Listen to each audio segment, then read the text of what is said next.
Man, in these first 3 months, SPM has once again taken over the internet, and I'm almost 100% sure that this is just the beginning for 2025, and it will continue to happen for the rest of the year, because everybody has an opinion on this subject. So last month, Juan Gotti, an ex-Dope House Records artist and a used-to-be close friend of SPM, came out saying that back in the day, he used to see SPM with underage girls, but he never said nothing because at that time, he was living in the Dope House warehouse and SPM was a very powerful person. After years of making claims that SPM was targeted and wrongfully accused, but also said, what he did violate his bond one was getting caught in a room with a 15-year-old girl.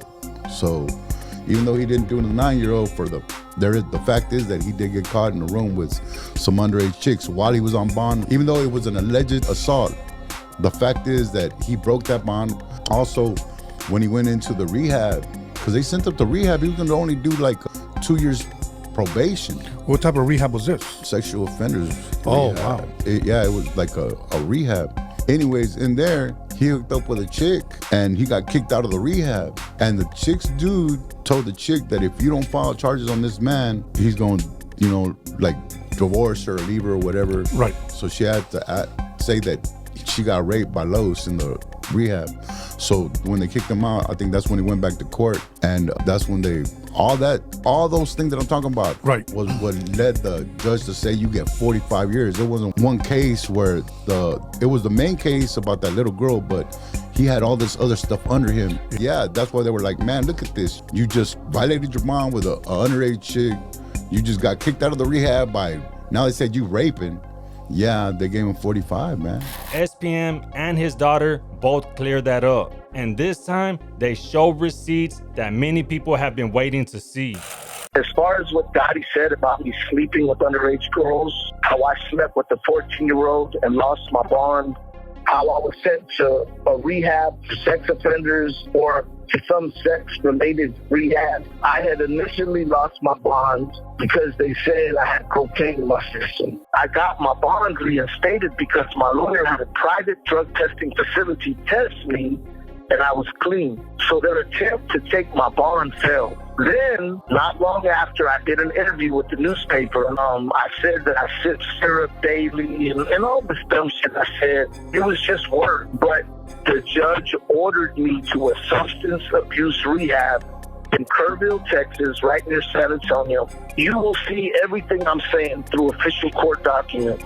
They did this to get me off the streets, and I will show you the underhanded moves they made to take my bond a second time. It was while I was in this rehab that my bond was revoked. The two girls that Gotti talked about, the reason I lost my bond, one was 14, the other was 17. I did not pick them up. They were calling my old number, which that phone constantly rang day and night. So I gave that phone to one of my homeboys. I had a new number by then. But says that the judge knew that whole story was false, and he feels like the judge was in on it, and said that he wants people to notice how none of those girls filed any type of lawsuits on him because they knew they wouldn't win, and also adds how they were in some type of trouble that was unrelated to his case, and the DAs made some kind of deal with them in exchange for their testimonies against him, and provided proof from one of them showing that she had sold X to an undercover cop. First of all, guys, they can't flat out say that Carrie Canales gave my dad's phone number to a 14-year-old right after she sold X to an undercover cop. That would look suspicious as hell. So these genius DAs had the 14-year-old say that she took the number out of Carrie's phone. But in a minute, you will see that Carrie was involved in the whole thing. The ginormous question is, how is it that the same girl that gets busted selling X in a strip club is the same girl who gave my dad's number to a 14-year-old? And when you hear the ridiculous story that the 14-year-old said about being with SPM, you will never look at our justice system the same. They knew her story was fraud. And what's the name of the friend of yours whose cell phone you got it out of? Carrie Canales. Okay, and was she a friend of his? Yes, ma'am. And is she a lot older than you? Yes, ma'am. Yeah. How old is she? 19. The truth is that Carrie Canales, the stripper, gave my dad's old phone number to Lindsay Lindquist, the 14-year-old. Carrie told Lindsay to say she was 18 years old so that some guys associated with Dope House could pick her up. Lindsay was with a 17-year-old named Candace Ashford, and Lindsay and Candace did get picked up on the night in question. They went to a hotel of which my dad did not stay, and at that hotel, Lindsay took a stack of brochures from the lobby. She took the hotel key and whatever else she could take to prove that she was at that hotel. The next day, she brought back those brochures and the hotel key to the DA's investigator. That was the so-called evidence they had, along with a made-up story of how she slept with SPM. And with that, they took my dad's bond and he never saw freedom again. Now that part of him getting caught with underage girls at a hotel is actually noted in his paperwork.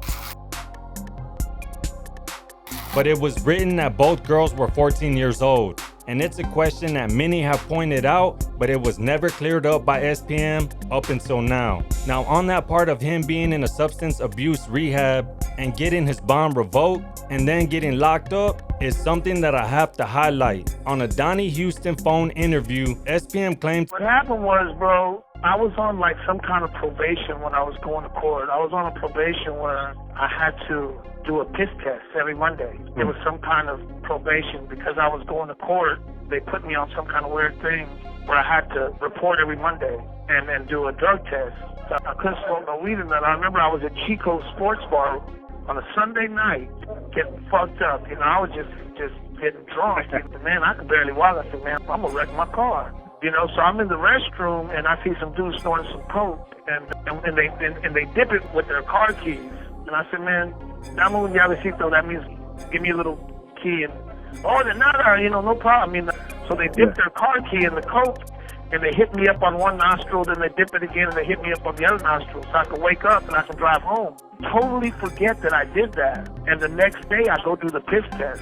So ultimately, that's what led to me losing my bond. So I'm confused on that part right there. Several years ago, I put out a series of content called "The System Isn't Always Right." And I pointed out different cases where people got railroaded by the system and eventually went to prison for years and even decades until the proof finally came out and showed that they were actually innocent the whole time. Although this is still not enough to prove that SPM is innocent, it could be a start because they provided paperwork in black and white from the court transcripts, as well as handwritten letters from one of the underage girls saying how the DA over SPM's case convinced the girl to lie on SPM's name to get him put away.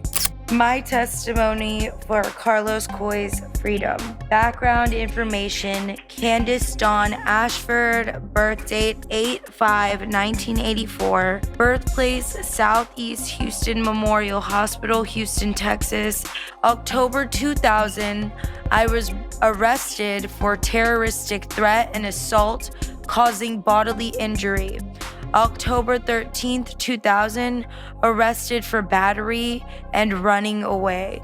September 2001, now 17, which in the state of Texas, considered an adult, you go to jail.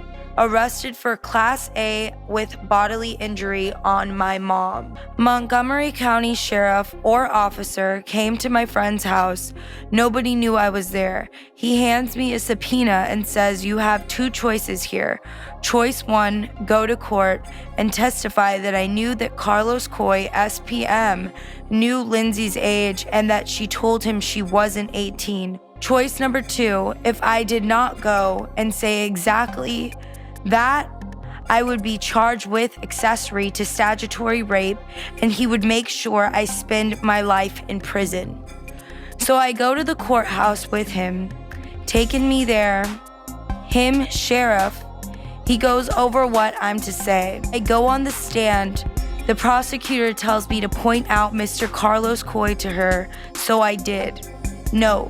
The only reason I knew what he looked like is because the sheriff showed me his picture. I left the day of his sentencing. He, sheriff, took me back to the court. Please, if no justice for me, may the Coy family get to reunite with their loved one. Sincerely, Candace A. And then she gives her phone number. People to this day are divided on whether he's guilty or innocent, because when he was in his 20s, he had a kid with an underage girl. Way back when I was 22, years before, I met this white girl that of course she lied about her age and she gets pregnant. And it turns out she's an underage girl, and I had a child with an underage girl. Now I have to say he's never shied away from that. He seems to always point that out every time because he knows if he doesn't point it out, people will bring it up and say that he's trying to cover it up. Plus, one other thing that people often bring up is questionable lyrics in his music. My third wife ain't even born yet. But after hearing all of this, what are your thoughts? Y'all let me know.